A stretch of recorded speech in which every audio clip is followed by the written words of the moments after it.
The Uzchess Cup Masters reached a dramatic conclusion today.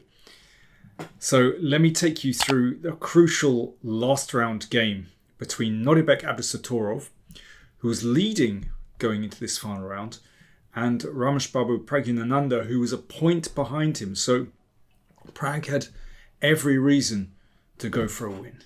Let's see what happens. So Abdusattorov, a draw would suit him well. But is he going to coast in this last round? Absolutely not. He plays into an open Sicilian, so good man. He's spoiling for a fight. And we've got this 4-knight system, which can very often lead into a Sveshnikov like this. That's a very normal transposition. But Abdusattorov plays bishop f4. And we've seen this in a couple of games, actually. So, for example, bishop b4, knight b5. This gets really sharp. For example, Caruana Abbasov went like this. I think I might have even looked at this game on the channel. Crazy position. So, no doubt Abdusattorov was very well versed in that. He was playing quickly.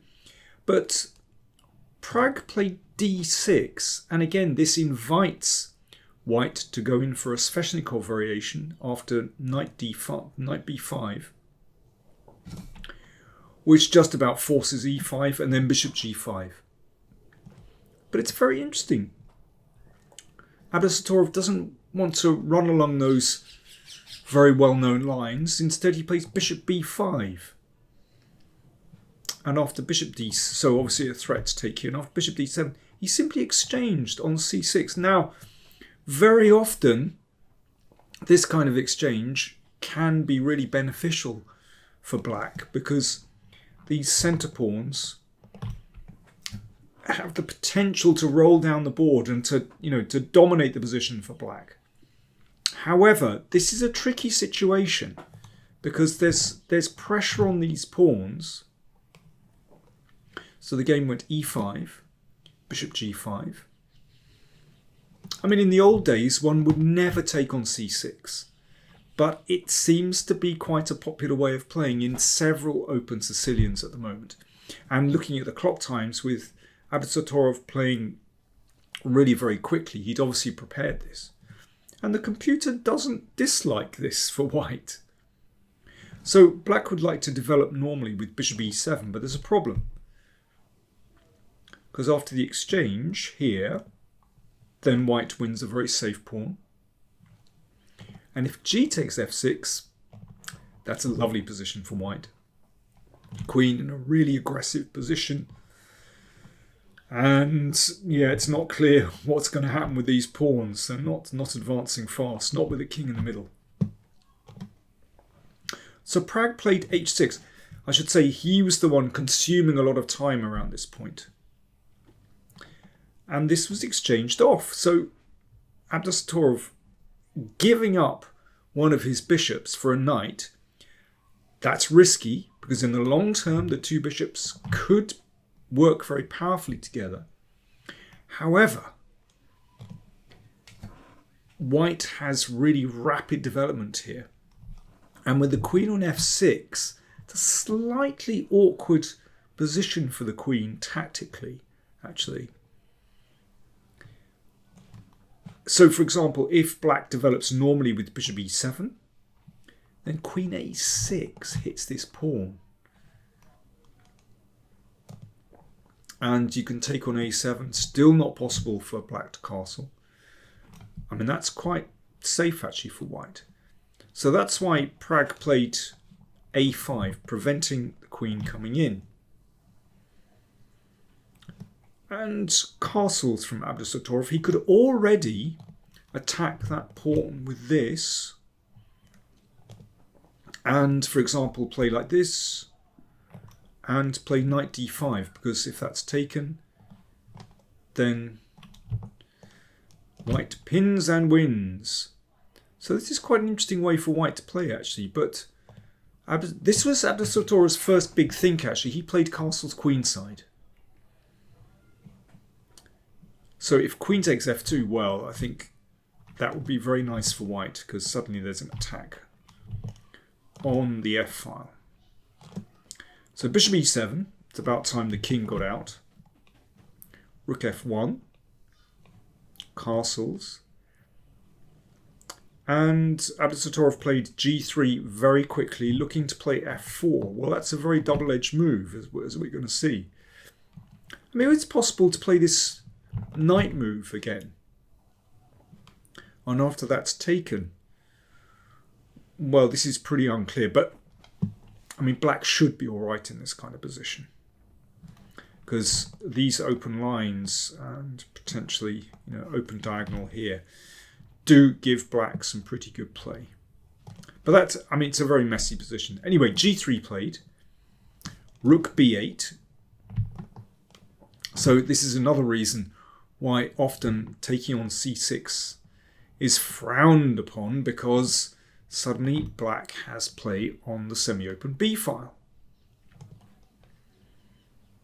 Once again, knight d5 is possible, but it's clear that black has queenside play.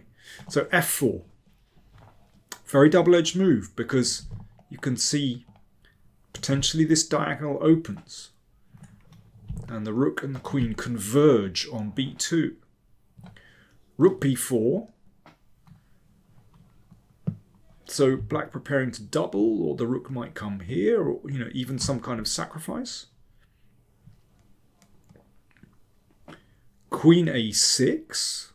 I mean, it was possible to play f5 and keep things closed, but not for long. You know, black can play very aggressively, sacrificing pawns just to open up lines. This is very, very tricky. Anyway, queen a6 played. And Pragg takes the opportunity to open up diagonals. Rook b8. So threatening to take on b2. And this is tricky. If bishop b3, again we see this idea of simply giving up the a pawn. So this didn't happen, but I can imagine that this would have been a very scary prospect for white, because you can see that you know, there's always going to be pressure here, so that bishop can't move. But the rook and the queen are now combining very well. The pawn might come to d5. This f-pawn is weak. The bishops start to look stronger once those centre pawns start rolling forward.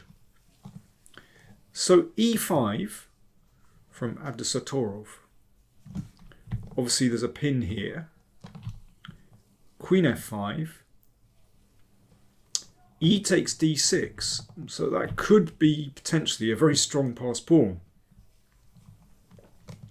But look at that diagonal for the bishop. Combined with the two rooks, this is a very scary position for white. Even though, what's the score? White is a pawn up. Well, it's a moot point what the exact material balance is. You know, black is activating really well. Queen c5, more pressure here.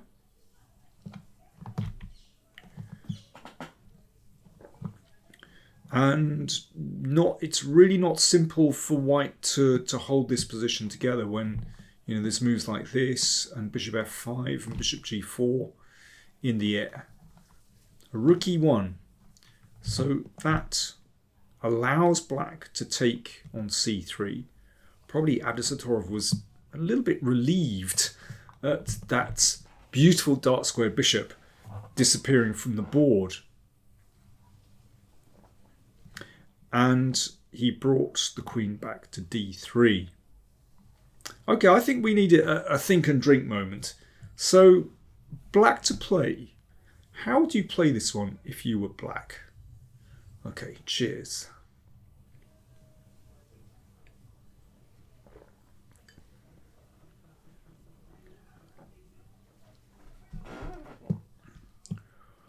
Well, don't exchange queens, because with that passed pawn here and threats to take on f7 and play rook e7 check, hitting that bishop, then white would be okay.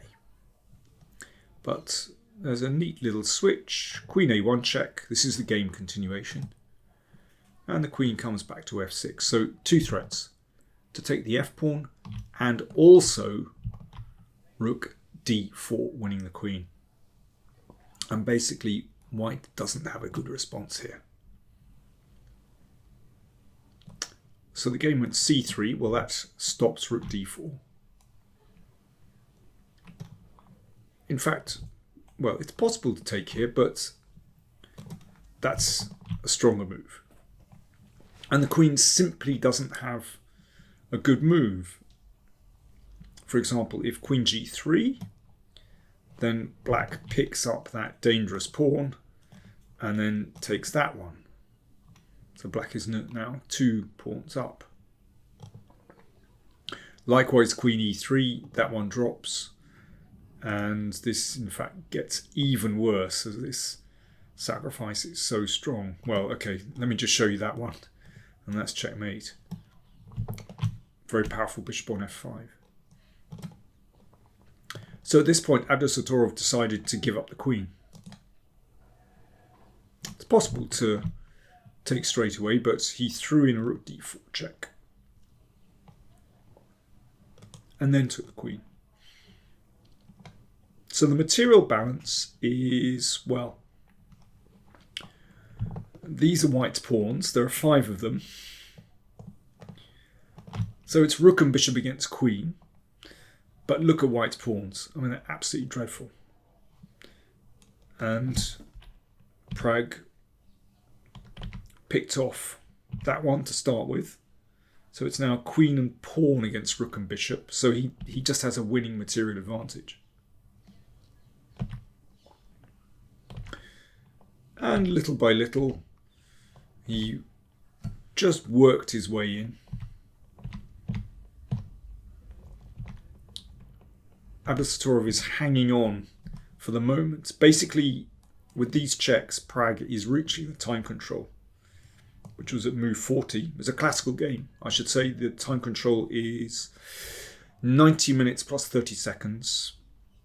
To get to move 40, and then 30 minutes added, and again 30 seconds. So a few more checks. That's move 40. Another check.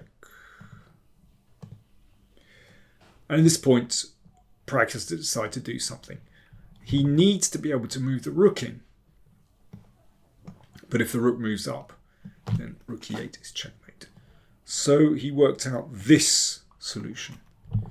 g6 to give his king an escape square. If f6, then this pawn gets picked up, like so. No big surprise. So pawn takes pawn, a check, and rook b4. So in this case, the rook is able to move up the board because rook e8 check is no longer mate. It's as simple as that. So this bishop attacked, and there really is no defense. Once the rook and queen combine, then it is absolutely hopeless.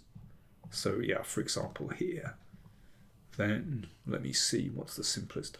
Yeah, queen here, and taking this one looks pretty simple to me. So the game went rook g8, takes king h7. Abdusattorov managed to get a new queen. But after queen takes c4 check, he resigned. So why did he resign? Let's take a look. If the king wanders up there, then that wins the queen. And if the king comes back down there, then that is checkmate. Wow. What a last round game. Pragg held his nerve, and that meant that he caught Abdusattorov. So Praggnanandhaa and Abdusattorov both on 5.5 out of 9, and they were joined by Sindarov also on 5.5 out of 9. Now I think there was some kind of playoff which Pragg won, apparently, but okay, I'm only concerned with the classical result. Arjun Erigaisi finished on 5 points. And then the rest. But what a brilliant last round. And what a recovery from Pragg, who had lost that amazing game against Richard Rapport. And that last round result means that if we look at the live rating list, then Carlsen 1, Nakamura 2, Caruana 3. Praggnanandhaa is now number 4 in the world. Gukesh number 5, Erigaisi number 6, and Abdusattorov just behind in 7th position. It really is fascinating watching these guys fight it out. Pragg only 19, Gukesh 19, Erigaisi 21, Abdusattorov 20, and just behind Firuz Jah, 22 years old. Amazing stuff. Well, I hope you enjoyed those games. I do think this younger generation are, I think, a very special generation, actually. And you only need to look at the cross table to the event to get an idea of their fighting spirit, because it looks to me like there were over 50% of the games were decisive. I might have got that completely wrong, but it looks like it to me anyway. But anyway, let's just say roughly 50% of the games were decisive, which is fantastic. It's so hard fought. It's really great to see. Good stuff. Thanks for watching. More coming your way on the channel very soon.